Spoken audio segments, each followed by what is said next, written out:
Yeah. But there actually is one thing I feel, and I can't take total credit for this. This was a coach that I hired way back in the day, named Chris Ducker, who compiled everything into like a $10, it might even be free on Kindle, but like a $10 book called Virtual Freedom. And since then, I've really built my own stuff on top of that. But it's creating 4 lists. As dorky as that sounds, if you skip this step, it's going to wreak havoc later on. And those 4 lists are everything you love to do in your business, everything you hate to do in your business, everything you do to manage your business, and everything you do to grow your business. At first, I would suggest eliminating everything that is sales or strategic off that list, because you're going to keep that. There'll be a time later, but right now, keep that. That's you. That's the small hinge that swings the big door, so to speak. Everything else, what I do is I begin assigning a time value next to them. That's usually like if something takes me 15 minutes every day, I'll put 15 times 7 and then a number per, like a total number per week. And then I do that for everything. And then I go back again and I assign an experience level next to it, because there's a difference of me needing to pull a report and paste it on a Google sheet versus me needing to create formulas on a sheet and have a template and do VLOOKUPs and all this other stuff that I don't even know how to do now. And there's a different skill level that's needed, and I assign that skill level. So what this does is it identifies. Most people just think, oh, I just need to hire somebody for PPC. That's all I need to like free up my time. Like that's the knee-jerk reaction, when in reality, you're very clogged up with a lot of other things, and you'd have a lot more time freed up to maybe work on PPC, or maybe hire a better person for PPC, maybe build more SOPs down the road if you did these lists first.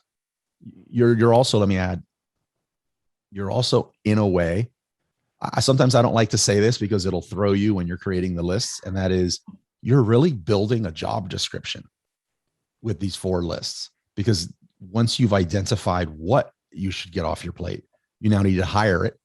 And this gives you a very great start on a job description.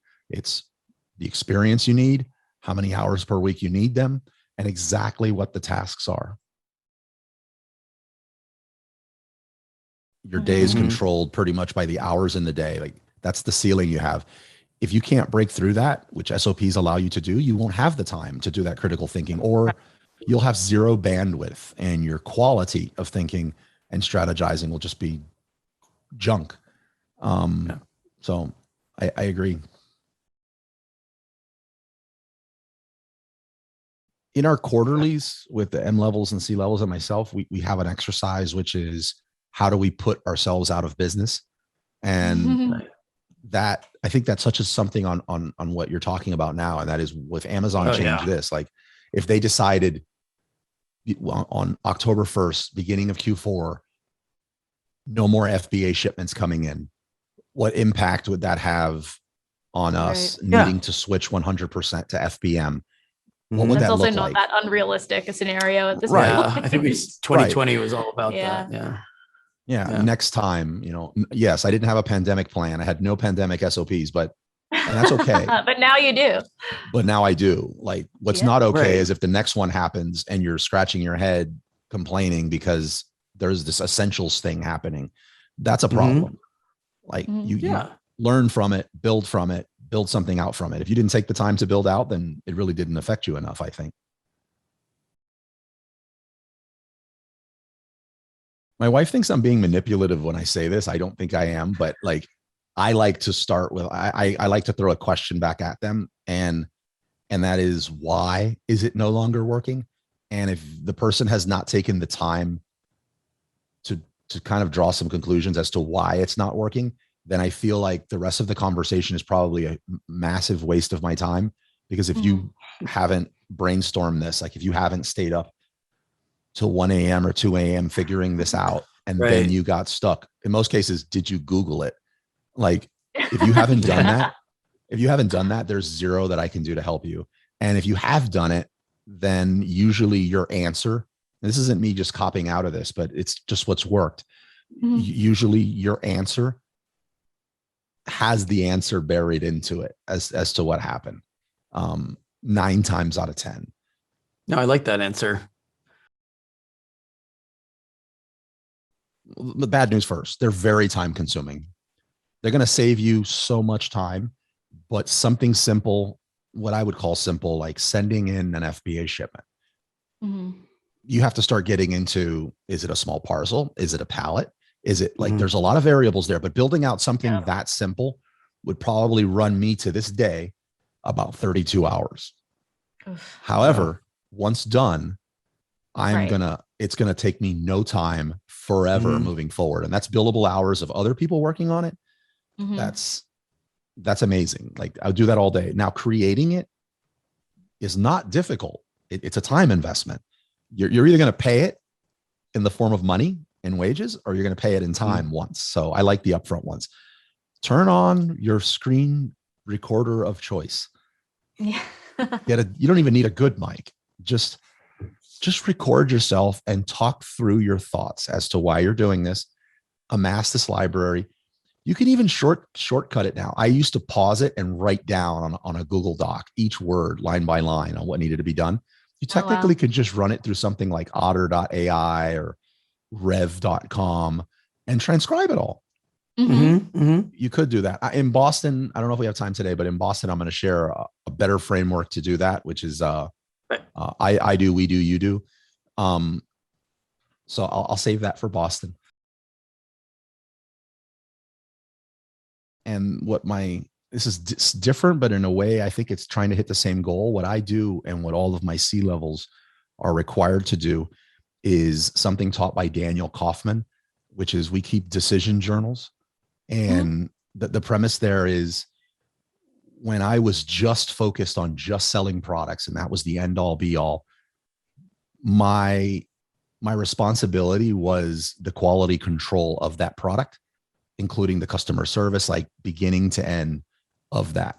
But as my role has grown it has grown beyond just the physical products.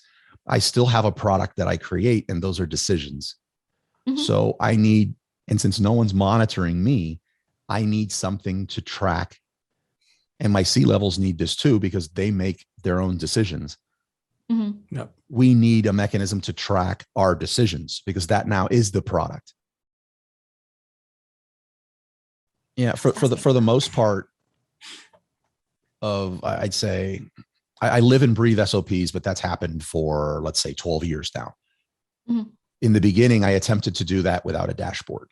What tool I'm using must have a dashboard. It must be at a quick glance in Starbucks line, your average Starbucks line. I need to be able to look, because I do have some control freak issues. You know what I mean? Like it's not going to go away. They've gotten better, but they're not going to go away. And I need to satisfy that. So I need to be able to look at this dashboard, and the dashboard needs to be able to tell me not just what's done and not done, because if it's due tomorrow, I need to know what stage this is in. Otherwise, it's going to trigger a tsunami of calls and emails, and that's not effective. So the dashboard on any tool I use needs to be able to tell me at what stage something is in, and if it's on track, if it's behind, and who's accountable at a quick glance. And I need to be able to address that with, I'd say, 2 clicks quickly. Again, there's a podcast called Marketing School with Neil Patel and Eric Sue. And they taught me something, which is every now and then sort of get away from your computer and to test your SOPs and just have your phone. And what happens is, if you can't address it from your phone, that SOP needs to be tweaked. You're still a sort of a slave to the process. And my test is a Starbucks line. Can I look at this dashboard in a quick glance and see the stage of everything that's going on across all my businesses by the time I order my coffee?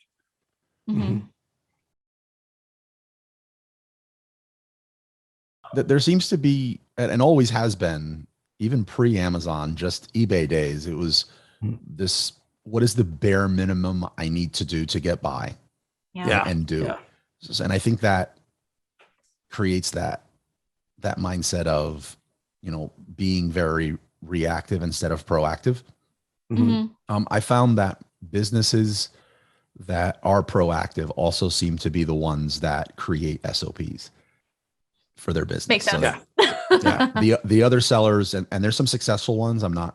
Everyone's entitled to have their own business model, but their businesses, when I look at them, seem to be more along the lines of a day trader, or maybe like very, oh, wow, that happened, I do this. Very, very reactive. I don't have the stomach for that anymore. No. Well, and it limits how much you can do at any given time if you're just constantly reacting to things. I try to encourage everyone in the group too, we live in an amazing time as sellers that, you guys and a lot of other people there are some people that put out really good information on this subject for free. Yeah, definitely. So when that's sort of, follow those blogs, listen to those podcasts like yours.